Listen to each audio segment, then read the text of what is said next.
Gente, eu peço desculpas, sabe? Porque a foto não tem nada a ver com ele. Não tem nada a ver. Não tem nada a ver com ele. Bom, deixa eu dar boa tarde a quem está aqui conosco. Eu fico pensando o Natal porcaria que viveu o ministro Alexandre de Moraes ao ser acordado às 4, 5 da manhã do dia 25. Olha, ministro, o Silvinei fugiu. Gente, bom, a pessoa que tenta entrar no Paraguai com o passaporte paraguaio falsificado e é pega, realmente, tá vendo, Josias? É o tipo de coisa que eu disse, né? Só o roteirista de Brasil nos proporciona esses momentos. Mas eu queria trazer aqui uma apuração que o Fábio Serapião colocou no ar, mas para o nosso All News eu fui tentar, por minha própria conta e risco, entender com a Polícia Federal o que tinha acontecido, porque a minha dúvida era: a polícia paraguaia olhou esse passaporte e falou: no puede ser, no hay, não existe, ou foi a PF que alertou e tal. E aí fui na minha fonte da Polícia Federal, e aí peço licença para vocês que estão aqui nos assistindo, eu vou ficar olhando para o lado, porque eu estou com o computador aberto aqui para trazer o ipsis literis, né? A pergunta que eu fiz para a fonte, né? Doutor, né? Estou falando com um delegado de Polícia Federal. Eu falei: me ajuda a tirar uma dúvida. A polícia do Paraguai percebeu que o passaporte era falso ou o identificou, o Silvinei, claro, né? Pelo alerta da PF. E aí a fonte me responde: Daniela, um conjunto de fatores, dentre os quais, começamos, a nossa intensa troca de informações com a polícia paraguaia, por meio do adido policial do Brasil em Assunção, a capital do Paraguai. Quem é esse personagem? É o cara que faz a ponte direta, como se fosse a diplomacia entre as polícias do Brasil, a Polícia Federal do Brasil e a Polícia Federal do Paraguai. 2, os alertas que foram dados para todos os países com os quais o Brasil faz fronteira. Então, além do contato do adido com as forças federais do Paraguai, houve um alerta para todos os países que fazem fronteira com o Brasil, porque a Polícia Federal aprendeu com ramagem. Como eu disse, valeu no caso do Bolsonaro e da tentativa de violar a tornozeleira com a solda, vale aqui também. O ramagem deixou todo mundo gato escaldado, né? Então, já avisou-se a todo mundo. E aí, terceiro, aí a fonte diz: documento, ela coloca entre aspas, que ele apresentou informando que não podia nem falar, nem escutar por questões de saúde. Então, ele se apresenta como um cidadão paraguaio que não consegue falar nem escutar por questões de saúde. Ele colocou aí um câncer tipo 4. Veja onde vai, né, a necessidade de mentir. O último estágio, né, um câncer terminal, que estaria indo para El Salvador para fazer lá no país do ídolo, né, da extrema-direita, o Bukele, né, para fazer esse tratamento. E aí, quando a polícia paraguaia da migração, e é muito interessante porque tem uma foto dele, Silvinei, está até no UOL, né, preso, cabeça baixa, assim, do tipo, meu mundo caiu, e do lado está o policial Migraciones, né, o policial da imigração paraguaia. Porque quando ele apresenta esse documento, o policial olha e fala: não habla, não escuta e vas a onde, sabe? Não fala, não escuta e vai para onde? Esquisitíssimo. E eu trago aqui uma ultimíssima curiosidade também. Eu cheguei, e o Fábio Serapião, por favor, convido todo mundo, vá depois no portal do UOL para ver as reportagens do Serapião. Ele pegou o documento que o Silvinei apresentou. E tem lá, Dr. Carlos Sodré de Oliveira, CRM, tal, Paraná. O Conselho Federal de Medicina nos dá a possibilidade de consultar, né, os cadastros dos médicos. Até o nome do médico é falso. Eles pegaram o CRM de um nutrólogo. Luiz Gustavo Candioto, você teve o seu CRM usado ilegalmente num documento. Para fechar, Mauro, e aí acho que é um prato cheio para você e para o Josias, para fugir, o que já é um crime da condenação que já teve, o Silvinei cometeu outros crimes além da tentativa de fuga. Ele falsificou laudo médico, ele falsificou passaporte, ele fez violação da tornozeleira eletrônica. Enfim, o cidadão ainda vai conseguir abrir novos processos contra si. Veja só que loucura. Ô Dani, eu acho que além de novos processos, vai abrir novas investigações para saber se foi ajudado em Claro, todo esse porque caminho, né?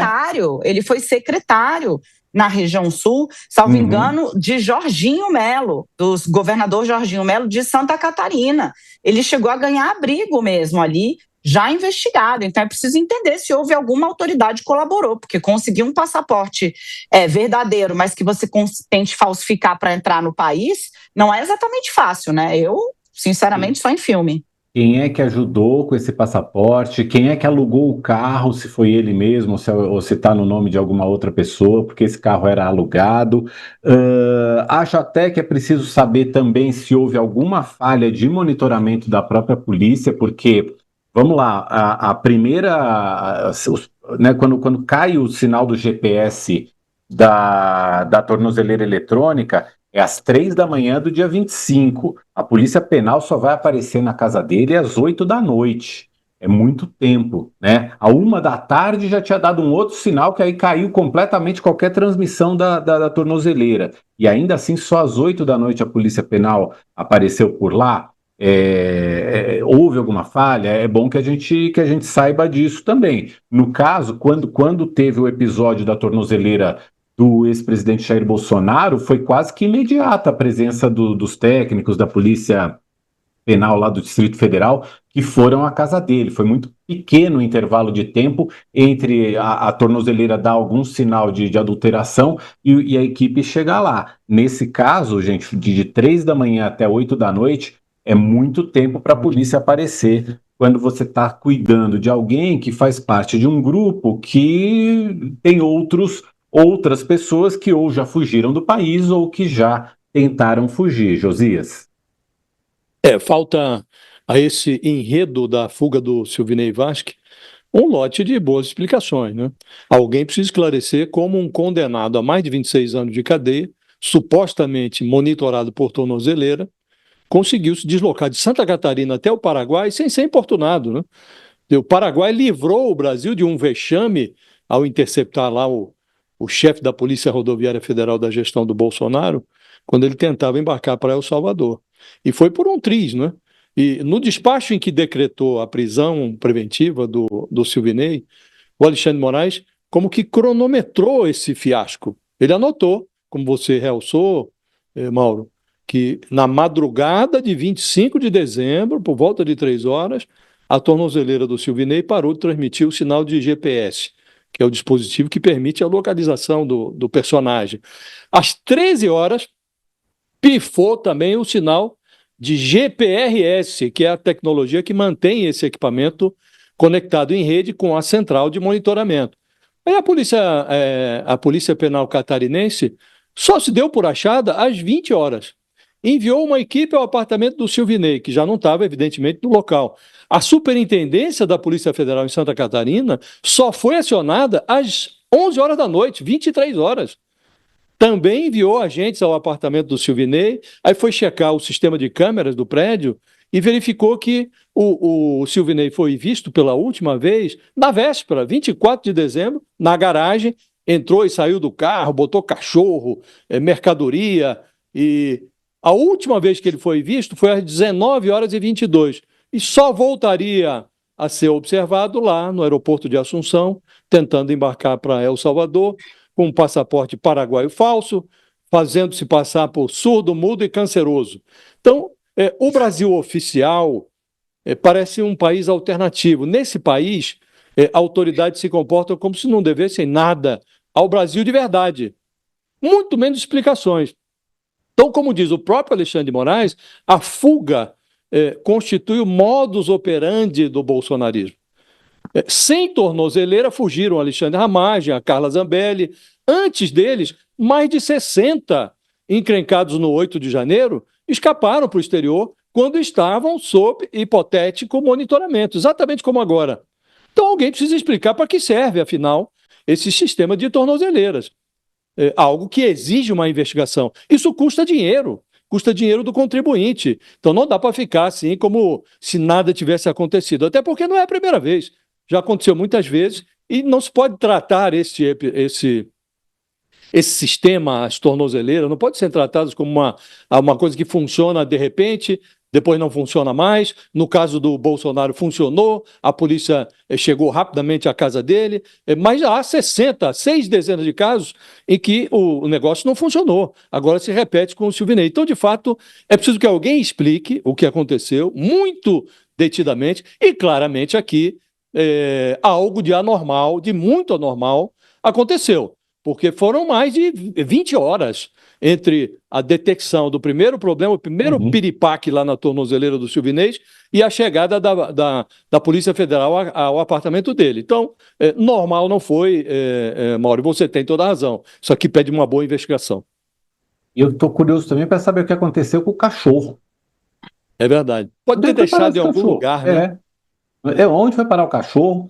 E uma coisa que me chamou a atenção também foi isso. Na descrição que é feita ali pela Polícia Federal, fala que ele carregou o carro com sacos. Na foto até que a Daniela se referiu, que tem um membro da imigração paraguaia ali e que está o Silvinei de lado, de cabeça baixa, no cantinho da foto, não sei se a gente até não consegue colocar essa foto na tela, no cantinho da foto tem malas. Repara aqui, no canto direito inferior, tem malas ali, não tem sacos. Não sei se aquilo ali azul, ali atrás é um saco, não sei, ali não estou conseguindo identificar direito, mas assim, você vê 2 malas, uma azul e uma preta, aqui no canto direito inferior. Essas malas são dele? De onde apareceram essas malas? Quer dizer, é preciso saber sim, é preciso investigar sim, se houve ajuda, se alguém mais ou quem mais participou dessa tentativa de fuga do Silvinei Vasquez. Dani, você quer acrescentar alguma coisa? Porque é o seguinte, né? A Polícia Penal, que é quem tem que avisar, sabe o que isso me lembrou muito, Mauro e Josias? O caso do Collor, que foi muito utilizado pelos bolsonaristas mais radicais para combater a decisão de prisão preventiva de Bolsonaro, quando só se sabia que a tornozeleira tinha falhado, lembra, Mauro? Mas a do Collor ficou 30 horas e ninguém fez nada, né? Na verdade, até depois se vê que aquele vídeo, né, em situação bastante deprimente, né, com o presidente dizendo que meteu um ferro quente, por curiosidade, na tornozeleira, que tinha começado às 5 da tarde, e aquilo ali já era meia-noite, né? Quem tem de monitorar o funcionamento da tornozeleira é a Polícia do Estado. E é por isso que é importante a gente entender exatamente que leseira foi essa, para usar um termo ameno, da Polícia de Santa Catarina. Porque, de novo, né, chegou a servir ao governo do Estado, Silvinei Vasquez, quando já era suspeito de ter tentado a coisa mais grotesca que se viu, que foi barrar eleitores da região Nordeste por meio de blitzes. Teve gente que foi a pé votar. Falou, meu ônibus não vai passar, eu vou a pé para a urna. Vocês que se virem aí. Vamos lembrar do que aconteceu. Foi isso, né? A ordem foi dele. Ele foi chamado no Tribunal Superior Eleitoral. Segundo a reportagem do Hélio Gaspari, chegou lá com 2 policiais de escolta, e esses policiais fortemente armados, quando ouviu do ministro Alexandre de Moraes que ou desmobilizava as blitz ou saía dali preso. Então, já não era pouca coisa que tinha contra ele quando ele é convidado a servir o estado de Santa Catarina. A polícia de Santa Catarina ter levado esse tempo inteiro para avisar a Polícia Federal é bizarro. Foi o que fez a polícia alagoana com Collor, que, pressionada pelo Supremo Tribunal Federal, disse que não sabia o endereço de e-mail do gabinete do ministro Alexandre de Moraes.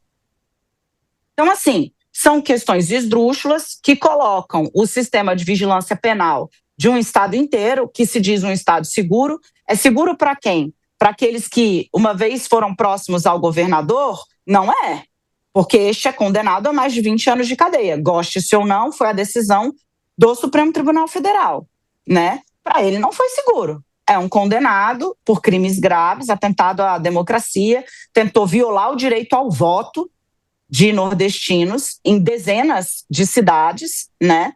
Isso comprovadamente aconteceu, estávamos todos lá no dia do segundo turno, e conseguiu aí, como disse o Josias, chegar até a barreira da imigração no aeroporto paraguaio, e a imigraciones disse no, aqui no.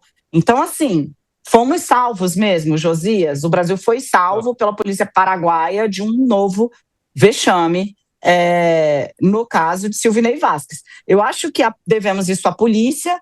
A pouca semelhança entre o Silvinei e o detentor do passaporte que ele escolheu roubar, né, usar, chamar para si, e a esse documento tosco, cujo CRM é falso, que colocou ali o Silvinei como portador de um câncer terminal, impossibilitado de falar e ouvir. Cara, isso na véspera de Natal, para quem disse a vida inteira e conhecereis a verdade vos libertará, rapaz, é puxado.